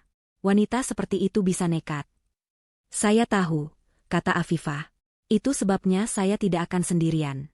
Pak Rahman, maukah Bapak ikut dengan saya? Saya tidak minta Bapak berkelahi. Saya hanya minta Bapak menjadi saksi atas apa yang Bapak lihat. Saksi atas penjualan emas kawin saya. Pak Rahman berpikir sejenak. Ini jauh di luar deskripsi pekerjaannya. Tapi melihat tekad wanita berhijab di depannya, ia tidak tega. Baik, Bu, saya ikut. Terima kasih, Pak. Tapi, kita mampir ke satu tempat dulu, kata Afifah. Kantor polisi.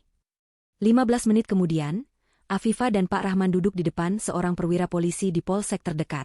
Awalnya, polisi itu menganggap ini sebagai pertengkaran rumah tangga biasa. Maaf, Bu. Soal suami selingkuh, kami tidak bisa. Ini bukan soal selingkuh, Pak, potong Afifah, dengan tenang dan tegas. Dia meletakkan sebuah map di atas meja. Dia mengeluarkannya satu persatu. Ini, katanya, adalah bukti transfer dari rekening suami saya, yang dananya diambil dari rekening bersama kami, ke rekening wanita bernama Sandra. Totalnya hampir 500 juta rupiah.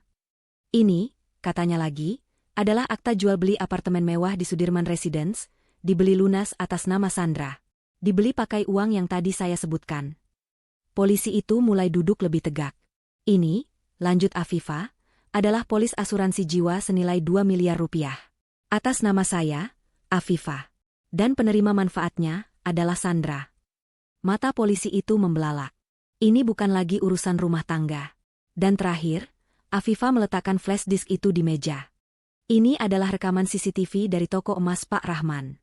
Isinya adalah rekaman saat suami saya, setahun lalu, menjual emas kawin saya yang asli, mentransfer uangnya ke Sandra, lalu memesan cincin kawin palsu dari Kuningan untuk menipu saya. Keheningan melanda ruangan itu.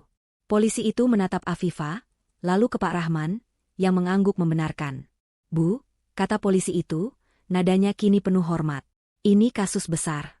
Ini penipuan, penggelapan, pemalsuan, dan potensi perencanaan pembunuhan. Kami bisa tangkap mereka berdua sekarang juga. Saya tahu, Pak, kata Afifah. Tapi tujuan saya hari ini bukan itu. Tujuan saya adalah menyelamatkan rumah anak-anak saya. Surat sita terakhir datang kemarin. Saya butuh 67 juta rupiah sebelum lusa. Uang itu ada pada mereka. Afifah menarik napas. Suami saya yang pengecut itu sedang ada di apartemen wanita itu sekarang. Saya tahu uang tunai saya ada di sana. Saya tidak minta Bapak menangkap mereka. Saya minta pengawalan.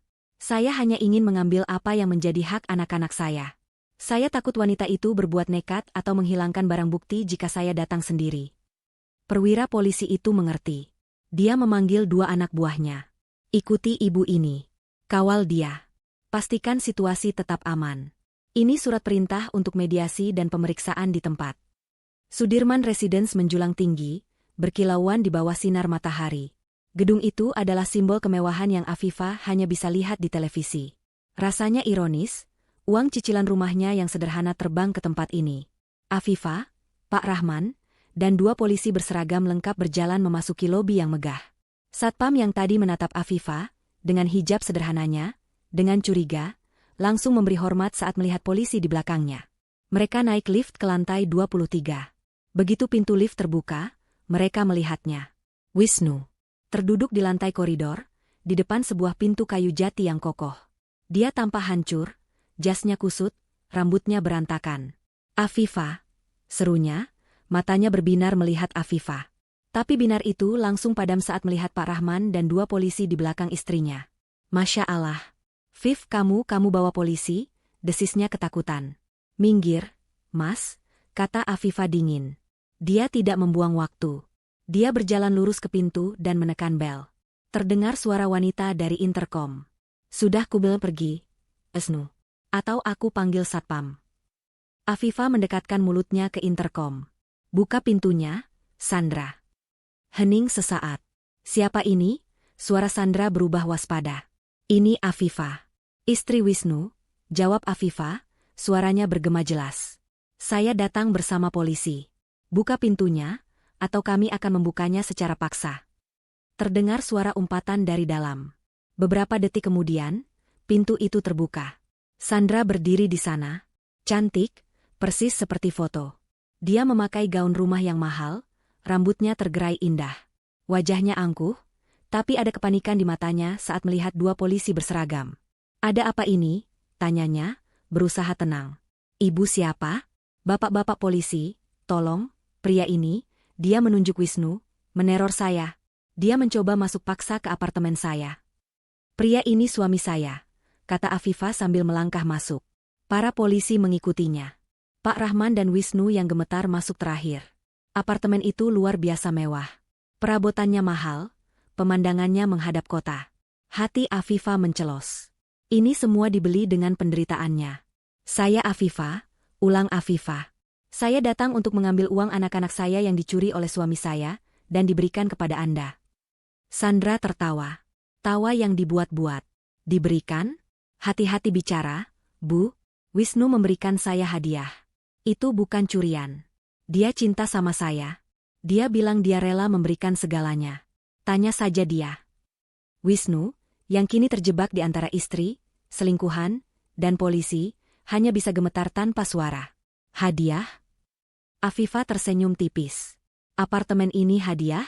Uang 500 juta di rekening Anda itu hadiah? Dan polis asuransi jiwa saya senilai 2 miliar, itu juga hadiah. Wajah Sandra langsung berubah. Saya tidak tahu apa maksud Anda. Pak polisi, Afifa berbalik, ini salinan dokumen yang saya tunjukkan tadi. Akta apartemen atas nama wanita ini. Dan polis asuransi jiwa saya yang menjadikannya penerima manfaat. Salah satu polisi mengambil dokumen itu. Benar, Mbak Sandra. Kami perlu memeriksa ini. Itu semua fitnah, teriak Sandra. Wisnu memberikannya sukarela. Dia bilang dia benci istrinya. Dia bilang dia mau menceraikan istrinya yang kampungan ini. Hinaan itu tidak mempan bagi Afifa. Saya kampungan atau tidak, uang itu tetap uang saya, kata Afifa. Dan soal sukarela, sepertinya tidak juga. Afifa mengeluarkan ponselnya. Dia sudah meminta Pak Rahman mengirimkan file video itu ke ponselnya. Dia menekan tombol play. Dia memutar video dari flash disk Pak Rahman. Layar ponsel itu menampilkan adegan di toko emas sinar abadi. Wajah Wisnu. Cincin kawin yang dijual. Dan pesanan cincin palsu. Afifa mengarahkan layar itu ke Wisnu. Mas, jelaskan. Kamu bilang ke saya pagi tadi, kamu pilih pilihan pertama. Ceraikan saya, kembalikan uang saya. Tapi sepertinya kamu berbohong lagi. Kamu lebih memilih wanita ini. Kemudian Afifa berbalik ke arah polisi. Pak, sepertinya saya berubah pikiran. Mediasi ini tidak akan berhasil. Saya mau buat laporan penuh, sekarang juga. Tangkap mereka berdua. Penipuan, penggelapan aset rumah tangga, pemalsuan dokumen, dan persekongkolan kejahatan. Itulah puncaknya. Sandra memucat. Penjara. Hidup mewahnya akan berakhir. Wisnu panik. Dia melihat penjara di depan matanya. Dia melihat karirnya hancur. Tidak, teriak Wisnu, akhirnya menemukan suaranya. Dia tidak lagi menyerang Afifa. Dia berbalik menyerang Sandra. Kamu. Ini semua ide kamu. Kamu yang menyuruhku menjual emas. Kamu yang menyuruhku membuat asuransi itu. Kamu bilang itu jaminan bisnis. Kembalikan uangnya. Kembalikan. Uang apa? Jerit Sandra, mendorong Wisnu hingga terjatuh. Itu uangku. Kamu yang memberikannya. Pergi kalian semua dari apartemenku. Polisi bergerak maju. Sudah cukup. Kalian berdua, tenang. Kalian berdua harus ikut kami ke kantor untuk pemeriksaan lebih lanjut. Polisi itu hendak memegang lengan Sandra dan Wisnu. Tunggu, kata Afifa. Semua orang menoleh padanya. Polisi, Pak Rahman, Wisnu, dan Sandra. Afifa berdiri di tengah ruangan mewah itu. Dia adalah orang yang paling sederhana di sana, namun dialah yang memegang semua kendali. Saya berubah pikiran lagi, katanya pelan. Saya tidak mau mereka ditangkap. Belum. Maksud ibu? Tanya polisi. Afifa menatap Sandra. Saya beri Anda pilihan, Sandra. Sama seperti saya memberi suami saya pilihan. Pilihan apa? Desis Sandra. Kembalikan uang saya. Bukan yang 500 juta. Saya hanya minta 67 juta rupiah. Uang untuk menyelamatkan rumah saya. Kembalikan sekarang juga, tunai. Afifa tersenyum dingin. Atau, Bapak polisi ini akan membawa Anda berdua. Dan saya jamin, dengan bukti polis asuransi jiwa itu, jaksa akan menuntut Anda dengan pasal percobaan pembunuhan berencana. Silakan pilih. Mata Sandra berkilat marah. Tapi dia melihat keseriusan di mata Afifa. Dia melihat seragam polisi. Dia melihat Wisnu yang sudah hancur. Dia kalah. Dengan geraman tertahan, Sandra berjalan ke kamarnya. Dia membanting laci. Beberapa saat kemudian, dia kembali dan melemparkan sebuah tas kecil ke lantai di depan Afifa. Itu, desisnya. Ambil, dan pergi dari sini. Afifa tidak memungutnya. Dia menatap polisi. Pak, tolong diperiksa jumlahnya. Polisi itu membuka tas. Di dalamnya ada beberapa gepok uang 100 ribuan. Dia menghitungnya cepat. Jumlahnya 70 juta, Bu, kata polisi itu. Ambil 67 juta. Sisanya kembalikan padanya, kata Afifa. Saya tidak mengambil sepeser pun yang bukan hak saya. Polisi itu mengangguk, terkesan. Dia mengambil jumlah yang pas dan mengembalikan sisanya ke Sandra. Sudah, kata Afifah. Urusan saya dengan Anda selesai, Sandra. Dia berbalik ke arah Wisnu, yang masih terduduk di lantai, menatapnya dengan campuran rasa takut dan entah apa. Dan urusan kita, kata Afifah pada suaminya, baru saja dimulai. Afifah berdiri tegak di tengah ruangan yang mendadak senyap itu. Uang tunai 67 juta rupiah kini ada di tangan salah satu petugas polisi, aman dalam amplop barang bukti. Sandra, yang wajahnya pucat karena marah dan lega secara bersamaan, langsung menunjuk ke pintu. Uang sudah kamu ambil. Sesuai perjanjian. Sekarang pergi. Pergi dari apartemen saya. Wisnu, yang masih terduduk lemas di lantai, menatap Afifah. Ada secercah harapan di matanya. Harapan bahwa mimpi buruk ini akan berakhir. Bahwa Afifah akan mengambil uang itu dan pergi, meninggalkannya untuk membereskan kekacauan ini sendirian. Dia salah besar. Afifah tidak bergerak. Dia menatap kedua polisi itu dengan tenang. Pak, katanya, suaranya jelas dan mantap. Terima kasih atas bantuan Bapak mengamankan aset saya. Uang ini adalah bukti pengembalian sebagian dari dana yang telah digelapkan.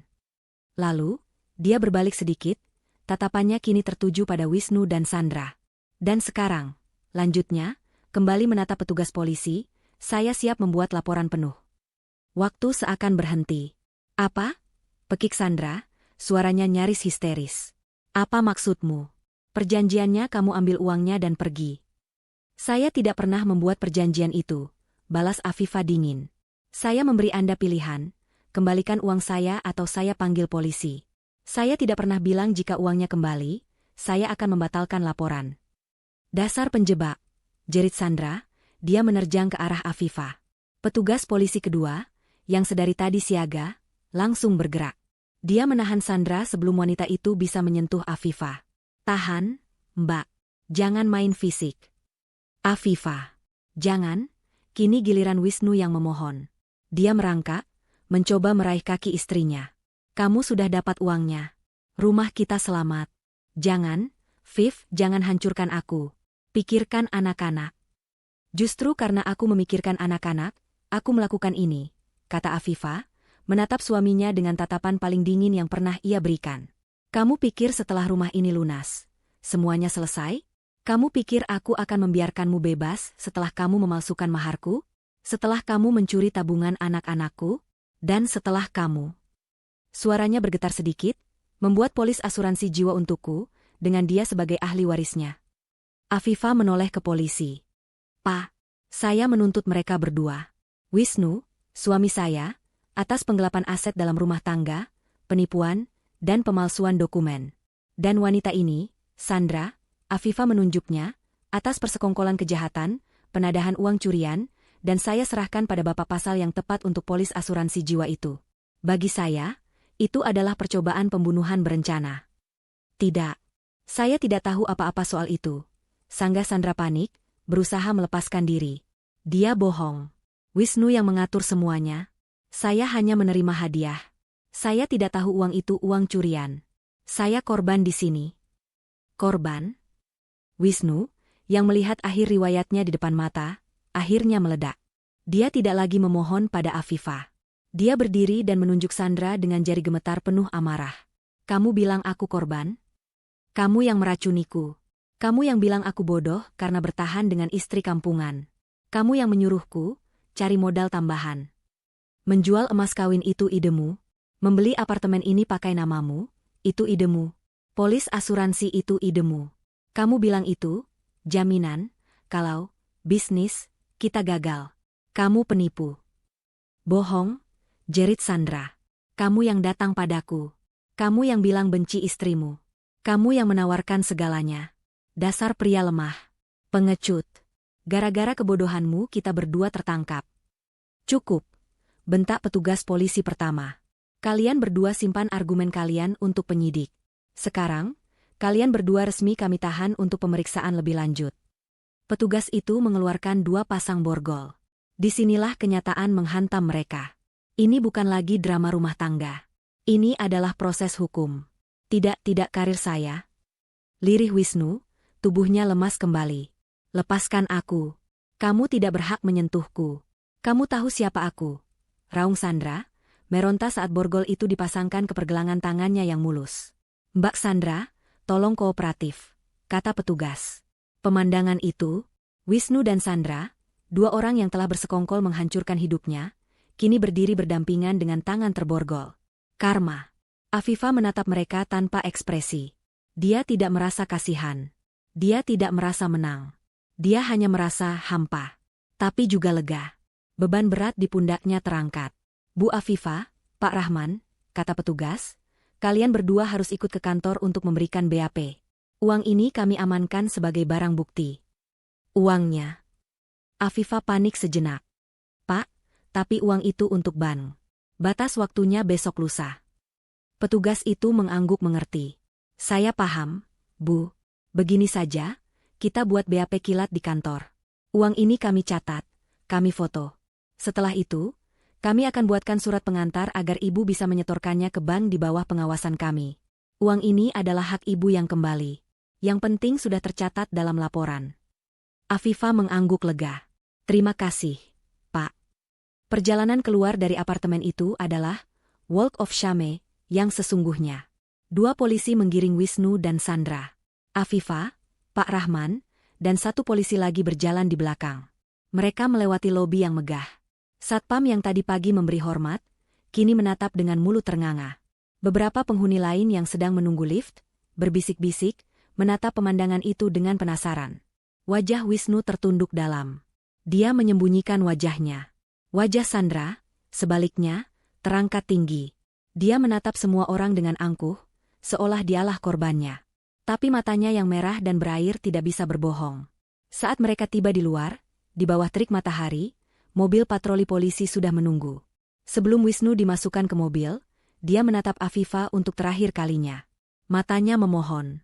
Afifa, Rian, Sasa tolong, Viv demi anak-anak jangan penjarakan aku. Afifa menatap lurus ke mata suaminya. Pria yang dulu ia cintai. Rumah anak-anak sudah aman. Mulai sekarang, aku yang akan melindungi mereka, kata Afifa, suaranya datar. Kamu, urus dirimu sendiri. Pintu mobil patroli dibanting menutup. Memisahkan dunianya dan dunia Wisnu, selamanya. Pak Rahman menepuk pelan bahu Afifa. Sudah selesai, Bu. Ibu kuat sekali. Afifa menoleh pada pria baik hati itu. Dia tersenyum. Senyum tulus pertama setelah sekian lama, meski bercampur air mata. Ini semua berkat bantuan Bapak. Saya tidak tahu harus membalasnya bagaimana.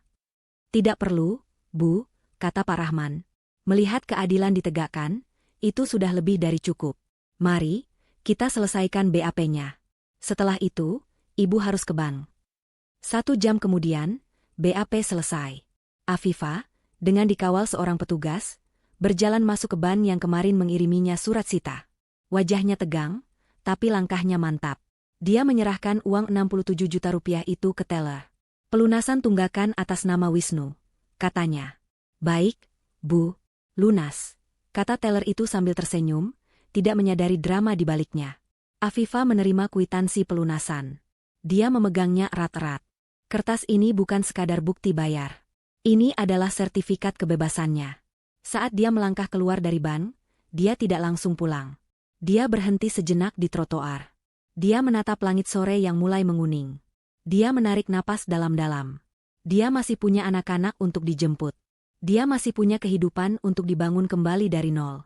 Tapi untuk pertama kalinya dalam setahun, dia bisa bernapas lega. Rumahnya aman. Anak-anaknya aman. Dan para penghancurnya telah mendapatkan awal dari karma mereka. 1 tahun kemudian, suara tawa anak-anak terdengar riuh dari halaman depan sebuah rumah sederhana di kompleks perumahan itu. Rumah yang sama, yang setahun lalu nyaris disita. Tapi kini, suasananya jauh berbeda. Catnya baru, berwarna krem lembut. Pagar kayunya dipenuhi tanaman rambat berbunga. Di teras, Afifa sedang sibuk. Hijab motif bunganya yang cerah bergerak lincah saat dia memasukkan kotak-kotak kue ke dalam tas pesanan. Halaman yang dulu kosong, kini dipenuhi rak-rak pendingin kue. Aroma mentega, vanila, dan keju panggang menguar harum di udara. Usaha kue kering yang dulu ia rintis untuk menambah uang belanja, kini telah meledak. Dapur Afifa, begitu nama mereknya. Kue nastar, Kastengel, dan putri saljunya terkenal seantero kota. Pesanan datang tanpa henti, terutama sejak ia mulai menjualnya secara daring. "Ibu, lihat, pesawat Rian terbang tinggi," teriak Rian, kini berusia 8 tahun, berlari melintasi rumput sambil melempar pesawat kertas. "Hati-hati, nak, nanti kena Sasa," balas Afifah sambil tertawa. Sasa, yang kini berusia 4 tahun, bertepuk tangan riang melihat pesawat kertas itu. Kehidupan Afifah telah berubah total. Setelah penangkapan itu, proses hukum berjalan cepat. Gugatan cerai Afifah dikabulkan. Dia mendapatkan hak asuh penuh atas Rian dan Sasa. Proses pembagian harta Gonogini juga berjalan lancar, terutama karena Wisnu tidak bisa membantah. Rumah itu, dengan bukti bahwa Wisnu sengaja menelantarkan cicilan untuk melarikan diri, pengadilan memutuskan rumah itu jatuh sepenuhnya ke tangan Afifah sebagai ganti rugi atas aset yang telah digelapkan suaminya. Uang 67 juta yang Afifah bayarkan, dianggap sebagai pelunasan atas namanya. Apartemen mewah Sandra, disita negara. Bukti-bukti menunjukkan apartemen itu dibeli dari hasil pencucian uang dan penipuan. Sandra kehilangan segalanya. Proses pidana mereka berjalan terpisah. Wisnu dan Sandra, yang tadinya sepasang kekasih yang bersekongkol, berubah menjadi musuh bebuyutan di ruang sidang. Mereka saling menyalahkan, saling menjatuhkan, saling membuka kebusukan masing-masing. Wisnu, atas tuntutan penggelapan, penipuan, dan pemalsuan, divonis 5 tahun penjara. Sandra, yang terbukti menjadi otak di balik banyak hal, termasuk polis asuransi jiwa yang memberatkan, mendapatkan vonis lebih berat. 7 tahun penjara atas persekongkolan kejahatan dan pencucian uang.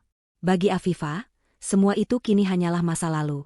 Dia tidak lagi menyimpan dendam. Dia terlalu sibuk membangun masa depan. Sebuah sepeda motor berhenti di depan gerbang. Pak Rahman. Pria itu kini sudah seperti kakek bagi anak-anak Afifah. Sebulan sekali, dia akan datang mengantarkan bahan-bahan kue terbaik langsung dari distributor kenalannya. "Assalamualaikum," sapa Pak Rahman, membawa kantong terigu dan mentega. "Waalaikumsalam. Eyang Rahman," teriak Rian dan Sasa, berlari memeluknya. "Wah, sibuk sekali kelihatannya, Bu Afifah," kata Pak Rahman sambil tersenyum, melihat tumpukan kotak kue. "Alhamdulillah, Pak. Berkat doa Bapak juga," jawab Afifah sambil mengambil alih bawaan Pak Rahman. "Ayo, Pak, minum teh dulu." Mereka duduk di teras, minum teh hangat sambil memandangi anak-anak bermain. "Oh iya," kata Pak Rahman, merogoh sakunya. "Saya hampir lupa. Saya bawa sesuatu untuk Ibu." Dia mengeluarkan sebuah kotak beludru kecil. Bukan kotak merah hati yang dulu. Ini kotak berwarna biru tua yang elegan. "Apa ini, Pak?" tanya Afifah. "Buka saja." Afifah membukanya. Di dalamnya, terbaring di atas bantalan satin putih, sebuah cincin kawin. Cincin dengan ukiran mawar yang halus dan detail. Cincin seberat 15 gram. Cincin kawinnya yang asli. Napas Afifah tercekat. "Pak, ini bagaimana bisa?" Pak Rahman tersenyum. "Saya pedagang emas, Bu. Jaringan saya kuat. Setelah kasus itu selesai, saya iseng-iseng melacaknya. Ternyata cincin itu dilebur oleh pembelinya. Tapi cetakannya masih ada di perajin yang sama. Saya memesan ulang, menggunakan emas dengan berat dan karat yang sama persis seperti yang dulu. Anggap saja ini hadiah dari saya. Untuk memulai sesuatu yang baru, dengan kenangan yang sudah diperbaiki." Mata Afifah berkaca-kaca. Dia menatap cincin itu. Simbol yang dulu hancur, kini kembali utuh. Dia mengambil cincin itu. Beratnya terasa pas di tangannya. Lalu, dia tersenyum. Senyum yang tulus, damai, dan penuh rasa syukur. "Terima kasih, Pak. Ini indah sekali. Saya tidak tahu harus bilang apa," katanya lembut. Dia tidak langsung memakai cincin itu di jari manis kanannya, tempat cincin kawin biasa berada. Sebaliknya, dia menatap tangannya sendiri. Di jari manis kirinya, melingkar sebuah cincin lain. Cincin perak sederhana dengan satu batu aquamarine kecil. "Saya menghargai ini, Pak. Sungguh," kata Afifah, suaranya mantap. "Saya akan menyimpannya sebagai pengingat. Tapi..."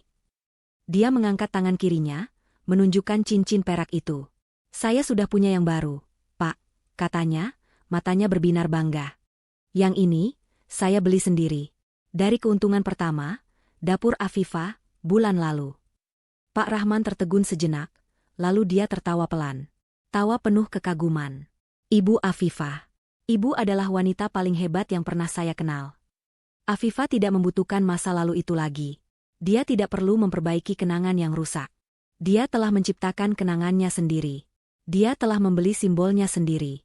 Dia mengambil cincin emas mawar itu dan menyimpannya kembali ke dalam kotak. Bukan untuk dipakai, tapi untuk disimpan sebagai pelajaran. Ibu. Kue, teriak Rian. Ah, iya. Pesanan Pak Lurah. Seru Afifa, bangkit dengan sigap. Dia kembali bekerja, di bawah langit sore yang cerah, di rumahnya sendiri, dikelilingi anak-anaknya yang bahagia. Dia kini adalah nahkoda atas kapalnya sendiri. Jauh dari sana, di dua tempat terpisah. Di lembaga pemasyarakatan wanita, seorang wanita dengan rambut dipotong pendek dan baju tahanan oranye, sedang menggosok lantai toilet koridor yang kotor. Sandra. Tanpa riasan, tanpa perhiasan, kecantikannya telah luntur, digantikan oleh gurat kelelahan dan kebencian. Dia membanting sikatnya, memaki petugas yang menegurnya. Di lembaga pemasyarakatan pria, seorang pria kurus berwajah kuyu, juga dengan seragam tahanan, sedang mengangkat kantong-kantong sampah sisa makan siang ke dalam bak truk. Wisnu. Dia berhenti sejenak, menyeka keringat.